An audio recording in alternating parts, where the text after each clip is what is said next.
La Mauritanie, c'est un peu différent. Il y a plein de gens qui parlent de Mauritanie, mais ils ne savent pas. Moi, mon père, il est mauritanien.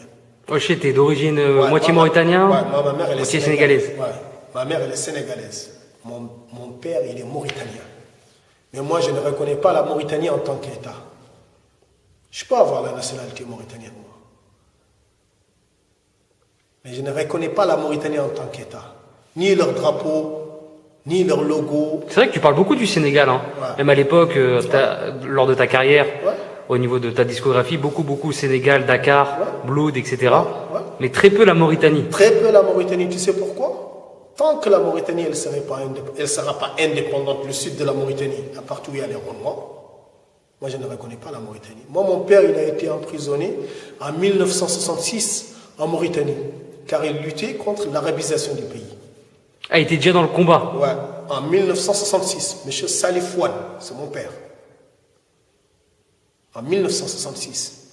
Lutter contre l'arabisation du pays ne veut pas dire que nous, on n'aime pas la langue arabe.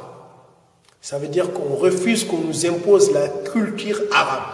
Nous, on est des négro-africains. On ne peut pas détester, nous, la langue arabe. C'est la langue du Coran. Mais imposer la culture arabe à des négros, ça, c'est autre chose. On n'est plus dans l'islam, là. Là, on est dans l'assimilation forcée, dans l'aliénation. Mais c'est quoi qu'on appelle culture, en fait? La culture, c'est que nous, on est des négros. On a nos traditions. On a nos langues. Moi, je suis alpulaar. Je ne vois pas pourquoi mes enfants, ils vont parler en arabe. Moi, tous mes enfants, ils apprennent l'arabe. Tu sais pourquoi? Parce que je veux qu'ils connaissent ce qu'il y a dans le Coran. Mais à la maison, ils parlent en alpulaar. Quand ils mangent comme des peuls. Tu comprends? Parce que nos traditions, elles valent autant que toutes les traditions du monde entier, que les traditions arabes, que les traditions européennes. Elles sont différentes, mais elles sont toutes une richesse humaine. Mais en Mauritanie, ce qu'on veut, c'est pas islamiser les gens, on veut arabiser les gens. C'est contre ça que mon père il se battait. En 1966. D'accord? Moi, ma famille, elle a été dans les luttes depuis le début. Les gens qui connaissaient l'Hadj Martal, les généraux de l'armée de l'Hadj Martal, qui allaient islamiser toute l'Afrique de l'Ouest, c'est mon arrière-grand-père. Il s'appelle Alpha Oumar Tcherno Baylawan. Moi-même, je porte son nom. C'est pour cela qu'on m'appelle Alpha. Les gens, ils pensent que c'est un nom grec. Non, c'est un nom africain. C'est mon nom. Il est décédé en 1864. Et c'était lui le général des armées de El Hadj Martal. Tout le monde connaît El Hadj Martal dans l'Afrique de l'Ouest. Il y a des écoles, tout le monde. C'est mon arrière-grand-père. Avant ça, en 1776, un de nos arrière-grands-pères, un de nos aïeux qui s'appelait Tcherno Suleiman Bal, vous pouvez aller taper sur internet Tcherno Suleiman Bal. C'est lui qui a lancé la révolte des marabouts. Il luttait. On l'appelle le briseur de dîmes. C'est le premier alpulaar, le premier peul à refuser de payer la dîme aux Maures de la Mauritanie pour supprimer l'esclavage de 1. Et de 2, il se battait contre les Français, contre le comptoir qui était à Saint-Louis, pour qu'on n'amène pas les esclaves là-bas. Et ses petits-fils, ils sont là à Mantes-la-Jolie aujourd'hui. Je les salue, les Alassane Bal, les Youssouf Bal, ils sont là. Nous, on a toujours lutté. De père en fils. Ouais, nous, on a toujours lutté. On a toujours lutté. Tu sais pourquoi? Pour la justice. Pour la justice. Pour la justice. La dignité de l'homme noir et de l'homme en général. Parce que c'est ça que le Coran il appelle. La vérité et la justice. Je peux encore remonter plus loin. Les gens vont faire leurs recherches déjà. Ouais. Je peux encore remonter plus loin. Ça veut dire, moi, je peux tracer ma famille jusqu'à 500 ans. Tu as déjà fait un peu l'arbre généalogique. Ouais, nous, on n'a jamais été esclaves. Nous. Jamais. On a toujours nous libéré des esclaves. Nos ancêtres, ils sont toujours battus contre les rois noirs vendus qui vendaient des esclaves et contre les arabes maures qui vendaient des esclaves et contre les Français qui avaient des comptoirs qui faisaient de l'esclavage. Si vous ne me croyez pas, eh bien, demandez nos familles, les Alpha Oumar Tcherno Baylawan, les Tcherno Suleiman Bal, les Biran Almami Wan. Demandez qui nous sont. À vos recherches, les internautes. Vous allez vous taper sur Internet Tcherno Suleiman Bal. Vous tapez sur Internet Alpha Oumar Tcherno Bailawan. Vous tapez sur Internet Elage Oumar Tal. D'accord? D'accord. J'ai même des oncles à moi qui ont été allés faire au FMI. Au FMI, Fonds monétaire international, c'est ça? À l'UNESCO. Ma famille, c'est toujours battue. Bon, c'est aux enfants de prendre le relais maintenant. Ouais, c'est ça que les gens ne savent pas. C'est ça que les gens ne savent pas. Ils disent noir, ils confondent tout, mais tu ne sais pas. Nous, Afrique de l'Ouest, il y a eu des razzias, mais il n'y a jamais eu un roi arabe qui est venu régner sur l'Afrique de l'Ouest. Ça n'existe pas.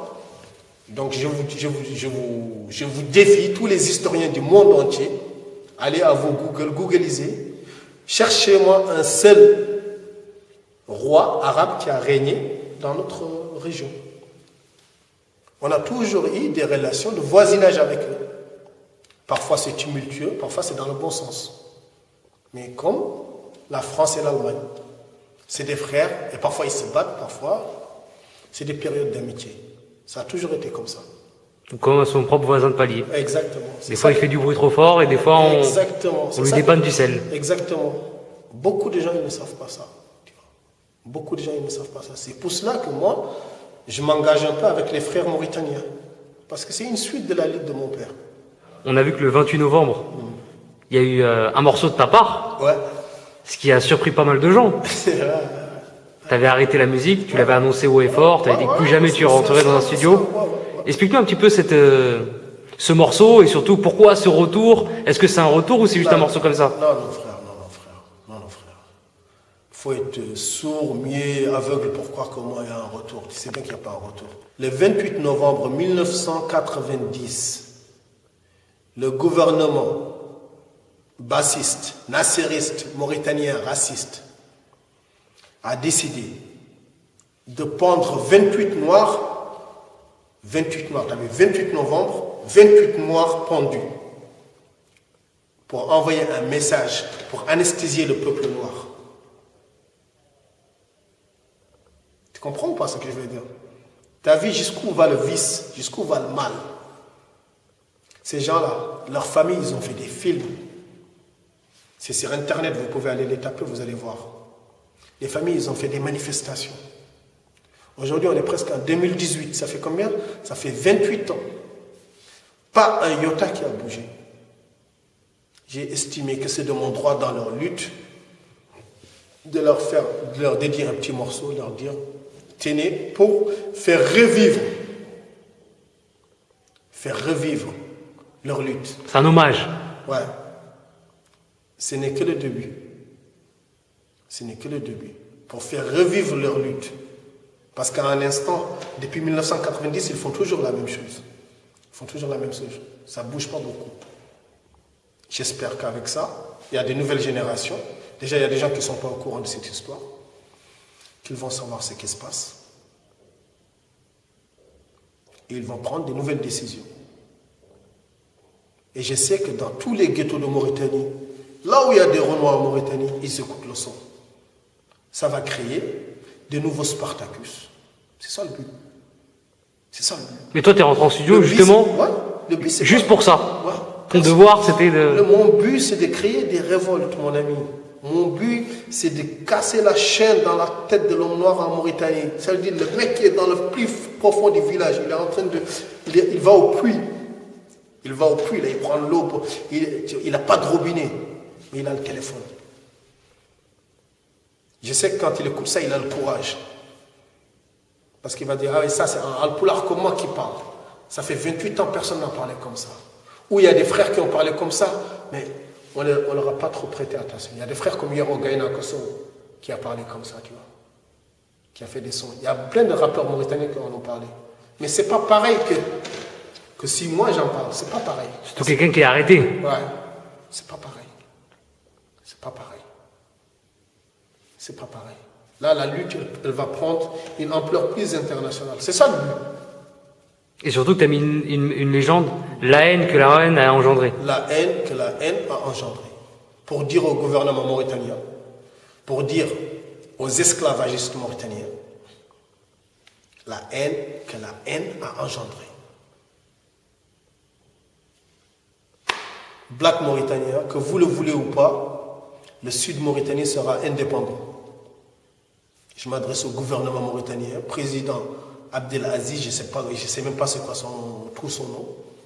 Sachant en tout cas que... Tu connais que son prénom, c'est déjà pas mal. Sachant en tout cas que de l'autre côté du fleuve, il y a des mecs qui ne te respectent pas du tout. Nous, les Sénégalais, on a réglé le problème des Mauritaniens depuis 1989. En 1989, s'il y avait des commerçants mauritaniens partout qui contrôlaient l'économie du Sénégal, en 2 jours, on les a tous virés. Et depuis ce jour-là, les Mauritaniens, ils rasent les murs chez nous.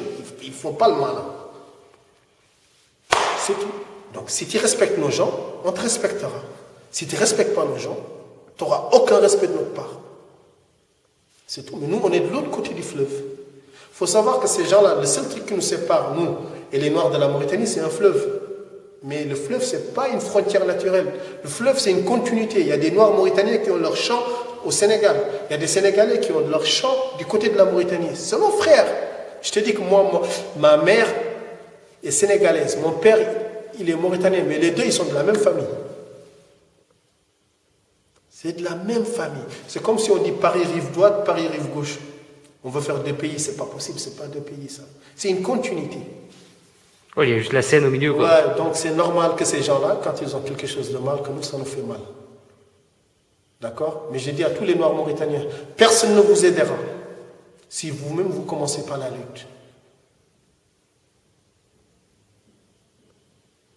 Il faut commencer à réfléchir maintenant à d'autres manières de lutte. Ça fait presque 40 ans, 50 ans, je dirais même 58 ans d'humiliation. Il est temps que ça finisse. Il est temps que ça finisse. Et j'ai dit aussi aux Arabes mauritaniens, nous voulons que la justice et la paix. S'il y avait la justice et la paix, on va vivre avec vous. Pourquoi? Parce que nos parents, ils ont vécu avec vous. Nos arrière-parents, ils ont vécu avec vous. On n'a jamais dit que vous n'êtes pas de là. Moi, je ne fais pas partie de ces gens qui disent « Ouais, les Arabes, ils ne sont pas d'Afrique, les Berbères, ils ne sont pas d'Afrique, frère. » L'Afrique, c'est pour toute personne qui veut vivre en paix, en justice. Tu vis en paix, en harmonie, tu respectes la composition de l'Afrique, ethnique de l'Afrique, eh bien, tu es le bienvenu. Parce que nous, quand on vient en Europe, on veut qu'on nous accepte. Quand on va en Amérique, on veut qu'on nous accepte. Donc les gens qui viennent en Afrique, il faut qu'ils respectent l'Afrique. Mais si tu respectes l'Afrique, tu es le bienvenu. Parce que tout le monde est migrant quelque part. Tout le monde est migrant quelque part. Il n'y a personne qui peut dire « Ouais, moi, depuis le début de l'humanité, c'est ça ma terre. » Ça n'existe pas, ça.